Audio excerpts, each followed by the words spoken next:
Friends, आज मैं जो आपको कहानी सुनाने जा रही हूँ, ये एक सच्ची घटना है।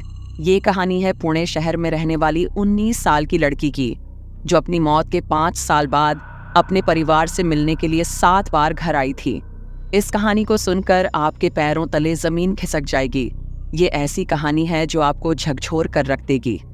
इस लड़की की मौत के बाद भी उसके अंतिम संस्कार पूरे विधि विधान से किए गए थे, लेकिन वो बार बार अपने घर वापस आती रही।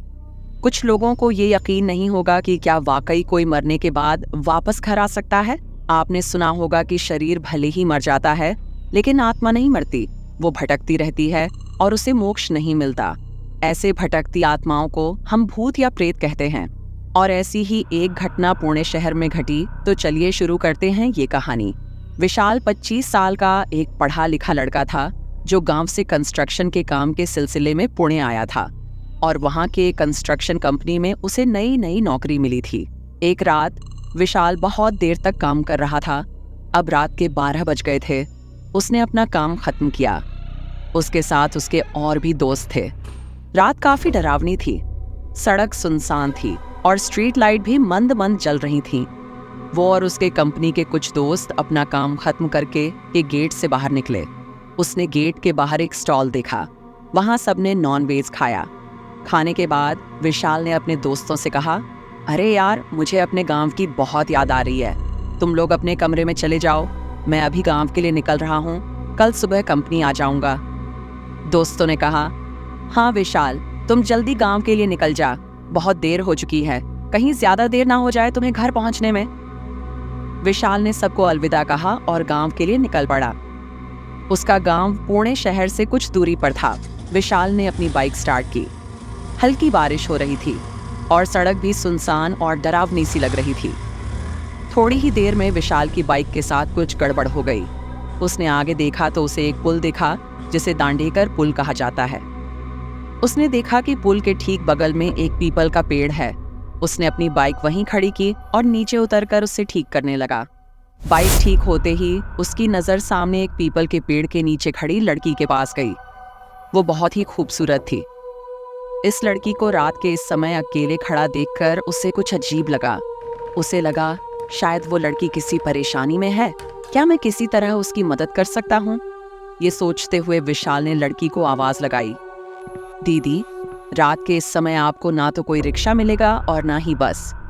अगर आपको कोई दिक्कत नहीं है तो क्या मैं आपको जहाँ जाना है वहाँ छोड़ सकता हूँ?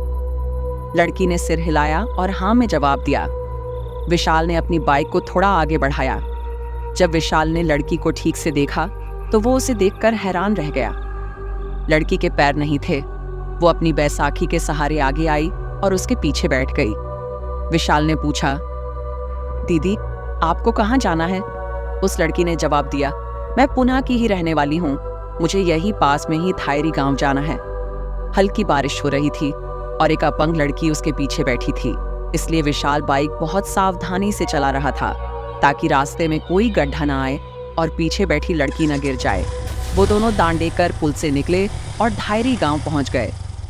विशाल ने सोचा कि इस लड़की को बीच सड़क पर ऐसे छोड़ देना ठीक नहीं होगा।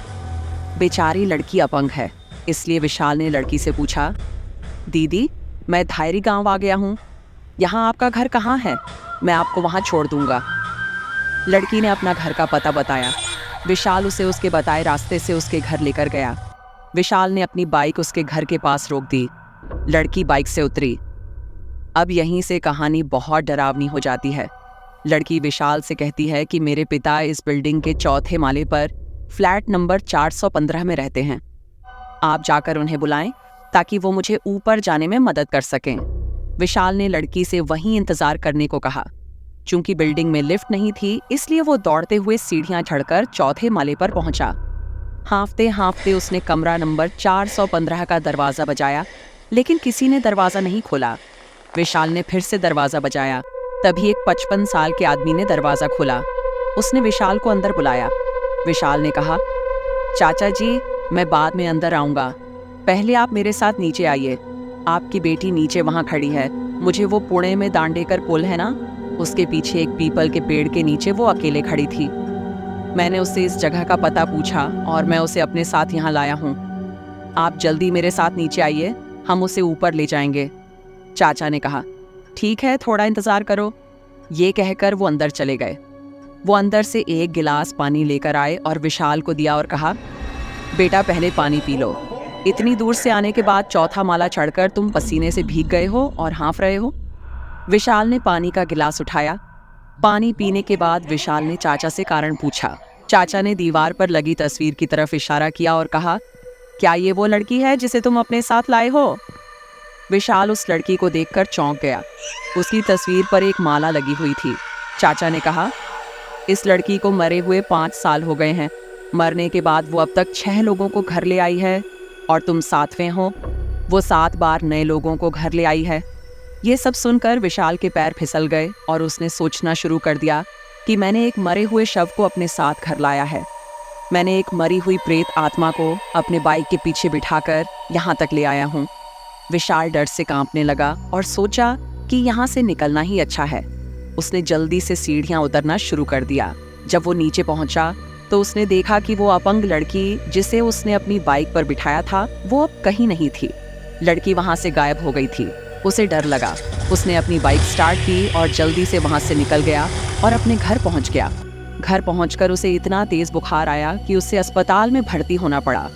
अस्पताल से घर लौटने पर विशाल ने अपने परिवार को जो कुछ भी हुआ था सब बताया। उसके परिवार और दोस्तों ने उस लड़की के पिता से मिलने का फैसला किया जिसे विशाल उसके घर के पास छोड़ आया था। विशाल का परिवार और उसके दोस्त उस दिन लड़की के घर पहुंचे और वहां पहुंचकर जब लड़की के पिता ने उन्हें जो कुछ भी हुआ था सारा सच बता दिया, तब उनके सबके रोंगटे खड़े हो गए। उन्होंने दीवार पर लगी तस्वीर दिखाते हुए कहा, ये मेरी बेटी है। उनकी आंखों से आंसू बहने लगे। उन्होंने कहा कि मेरी बेटी को मरे हुए 5 साल हो गए हैं, लेकिन वो अपनी मौत के बाद 7 बार घर आई है। उन्होंने आगे बताया कि उनकी बेटी की माँ जब वो छोटी थी तभी उनका देहांत हो गया था। वो मेरी एकलौती संतान थी, सिर्फ उनकी बेटी, और वो ही यहाँ रहते थे। उसके अलावा उनके पास कोई नहीं था। उन्होंने बताया कि उनकी बेटी 10वीं क्लास में पढ़ रही थी। कुछ बदमाश लड़के उसे स्कूल जाते समय छेड़ते थे। उनकी बेटी पढ़ाई में बहुत होशियार थी और उसे आगे की पढ़ाई करने की बहुत इच्छा थी। इसलिए वो गुजरने वाली गाड़ियों और बाइक पे सवार लोगों को हाथ हिलाकर लिफ्ट मांगकर स्कूल जाती थी। हर बार उसके साथ छेड़खानी किया जाता था। उसने अपने पिता को छेड़खानी के बारे में बताया। उसके पिता ने उसे स्कूल जाने के लिए एक स्कूटी खरीदी। लड़की ने 12वीं तक अपनी पढ़ाई पूरी कर ली और फिर उसे एक जगह से जॉब ऑफर आया। जॉब मिलने पर उसने अपनी आगे की पढ़ाई बंद कर दी और अपने बूढ़े पिता की मदद करने का फैसला किया। उसके परिवार में उसके पिता के अलावा कोई नहीं था। ये वो समय था जब लॉकडाउन हटा था। उसने अब रोजाना स्कूटी से अपने जॉब पर जाना शुरू कर दिया था, लेकिन फिर भी परेशानियां कम नहीं हुई। हर रोज रास्ते में उसके साथ छेड़खानी हुआ करती थीं। कोई उसकी स्कूटी को पीछे से बाइक से टक्कर मारता था तो कोई उसकी स्कूटी के आगे अपनी बाइक खड़ी करके उसका रास्ता रोकता था। वो इससे बहुत परेशान हो गई और कुछ दिनों से वो गुमसुम रहने लगी, लेकिन वो ये सब बताकर अपने पिता को ज्यादा परेशान नहीं करना चाहती थी। एक रात वो काम से स्कूटी पर घर लौट रही थी, तभी कुछ लड़कों ने हमेशा की तरह उसका छेड़खानी शुरू कर दिया। एक लड़के ने अपनी बाइक से पीछे से लड़की की स्कूटी को मारा। लड़की उछलकर अपनी स्कूटी के साथ नीचे गिर गई। उसके सिर से खून बहने लगा और दुर्भाग्य से एक टैंकर उसके पैरों के ऊपर से गुजर गया, जिससे उसके पैर कट गए। ये सब देखकर बाइक वाले लड़के उसे वहीं छोड़कर भाग गए। उसके कटे हुए पैरों और सिर से बहुत ज्यादा खून बहने लगा। रात होने के कारण सड़क सुनसान थी। सड़क पर कोई आवाजाही नहीं थी और कोई वाहन नहीं थे। अगर उसने मदद मांगी भी होती तो किससे मांगती? वो पूरी रात खून बहने के कारण वहीं मर गई। उसके पिता द्वारा पूरे विधि विधान से उसके अंतिम संस्कार करने के बावजूद लड़की को मोक्ष नहीं मिला। बूढ़े पिता ने पूरी कहानी बताई और फिर विशाल को बुलाकर कहा, बेटा, तुम पहले लड़के हो जो सुरक्षित बच गए हो। इससे पहले 6 लड़के मर गए थे। मरने के बाद भी मेरी बेटी गुजरने वाले लोगों से लिफ्ट मांगती है। कोई भी लड़का अगर अकेली लड़की का फायदा उठाना चाहे तो वो उसे जिंदा नहीं छोड़ती, लेकिन तुमने मेरी बेटी के साथ बहुत अच्छा व्यवहार किया। तुमने मानवता का अपना कर्तव्य पूरा किया और उसे सुरक्षित घर लाया। अगर सबके मन में तुम्हारी जैसी सोच होती तो आज हमारे देश की बेटियां सुरक्षित होती।